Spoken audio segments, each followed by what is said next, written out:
જગદીશભાઈ, આજે of course oil counters પર આપણે એક નજર બનેલી છે અને પ્લસ જે બિઝનેસ અફેક્ટેડ, કારણ કે ટ્રાવેલ એન્ડ ટુરિઝમ પર અહીંયા એક મોટો આપણે જાણીએ છીએ કે એર સ્પેસ બંધ છે, એટલે તમને ઇન્ટરગ્લોબ એવિએશનમાં એક મોટો ઘટાડો દેખાશે. સાથે કલ્યાણ જ્વેલર્સ, જેમનો મેક્સિમમ બિઝનેસ ટોપ લાઇન ત્યાંથી આવે છે, નિયરલી 12% ત્યાંથી રેવન્યુ આવે છે. સાથે વેલ્સપન કોપ જે અને કેસી ઇન્ટરનેશનલ, આ બધામાં જેનો મોટો એક બિઝનેસ છે. કઈ રીતના તમે જોશો, આ કાઉન્ટર્સ પર કઈ રીતના તમે નજર રાખશો? ટ્રાવેલ એન્ડ ટુરિઝમની આપણે વાત કરી એ તમે બિલકુલ સાચી વાત છે કે અત્યારે જે મિડલ ઇસ્ટમાં ક્રાઇસિસ છે અને જે ઈરાને એક અભિગમ અપનાવ્યો છે કે જ્યાં જ્યાં અમેરિકાના સૈન્યના અડ્ડાઓ છે ત્યાં એણે એટેક કરવાનું ચાલુ રાખ્યું છે. એટલે એન્ટાયર મિડલ ઇસ્ટ અત્યારે તો મારી દ્રષ્ટિએ is close for the air space, અને એડવાઇઝરી પણ ઇસ્યુ કરવામાં આવી છે કે બને ત્યાં સુધી ત્યાં એ રૂટમાંથી તમારે પસાર ન થવું. અને મોટાભાગની દેશોની જે એરલાઇન્સ છે એમણે પોતાની બધી ફ્લાઇટો કેન્સલ કરી નાખી છે. Even from India also I think more than about 420 flights have been cancelled which are passing through or going to the Middle east.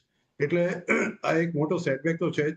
બીજું એ ટ્રાવેલ્સ એન્ડ ટુરિઝમમાં આ જાતના જ્યારે કોઈ જાતનો સંઘર્ષ ચાલતો હોય અને બંને પક્ષે એક મક્કમ વલણ હોય કે we are not going to leave it do or ડાઈ.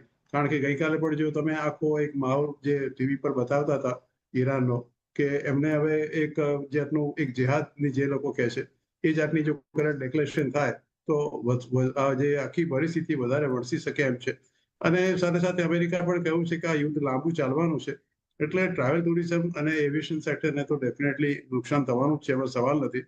અને બળતામાં ઘી હોમાં એ રીતે પાછું ક્રૂડના ભાવમાં ભડકો થશે તો એનું પણ એક નુકસાન આ લોકોને ભોગવવું પડશે. એટલે cost of travel will also increase. એટલે આ બે ક્ષેત્રોને તો મને લાગે છે કે definitely they are directly being hit. એટલે થોડું ઘણું એમાં ડેફિનેટલી ચોક્કસ જોવા મળે. ઓનલી કે કદાચ જે તે વાતચીત કરવાની અત્યારે વાતો ચાલે છે અને કદાચ જલ્દી યુદ્ધ સમાપ્ત થઈ જાય અને ઈરાનની જે નવી લીડરશિપ છે એ અમેરિકા કે પ્રમાણે વર્તવા તૈયાર હોય તો જુદી વસ્તુ છે. પણ મેં તમને મિડલ ઇસ્ટના જે વોરનો ઇતિહાસ આપ્યો એ તમે જુઓ કે ઓછામાં ઓછું જે ચાલ્યું હતું 7 મહિના ચાલ્યું હતું. 7 મહિનાથી કોઈ ઓછું યુદ્ધ ચાલ્યું જ નથી ત્યાં આગળ. એટલે આ યુદ્ધ કેટલું ચાલશે આપણને ખબર નથી. એટલે આ બધાની વચ્ચે this two sectors are definitely in a very bad sector. અને તમે બીજું કેઈઆઈ ઇન્ડસ્ટ્રીઝનું પૂછ્યું હતું? જી. અચ્છા, કેઈ ઇન્ડસ્ટ્રીઝ તો કેસી ઇન્ટરનેશનલ, કેસી ઇન્ટરનેશનલ. કેસી ઇન્ટરનેશનલ, ઓકે ઓકે. આ બધે ધીસ ઇઝ ઓલ રિલેટેડ છે બધા સેક્ટરો. એટલે મારું માનવું છે કે આ જેટલા બી શહેરો છે એમાં થોડું ઘણું તમારે અત્યારે હાલ પૂરતું તો you should keep away from that. કારણ કે ચોક્કસ એક થવાનું છે, કારણ કે જે રૂટ આ લોકોને લેવો પડતો હશે અને જે રૂટથી આ લોકો હવે પોતાની ફ્લાઇટ કરતા હશે અને એનો જે બીજો રૂટ એ લોકોએ લેવાનો હશે તો ભાડા પણ વધી જશે. જોકે અત્યારે એનો ભાવ 566-67 ની આસપાસ છે એ ઇન્ટરનેશનલનો, અને આજે જ એનો ભાવ 550નો લગભગ 52 વીક લો પડી ચૂક્યો છે.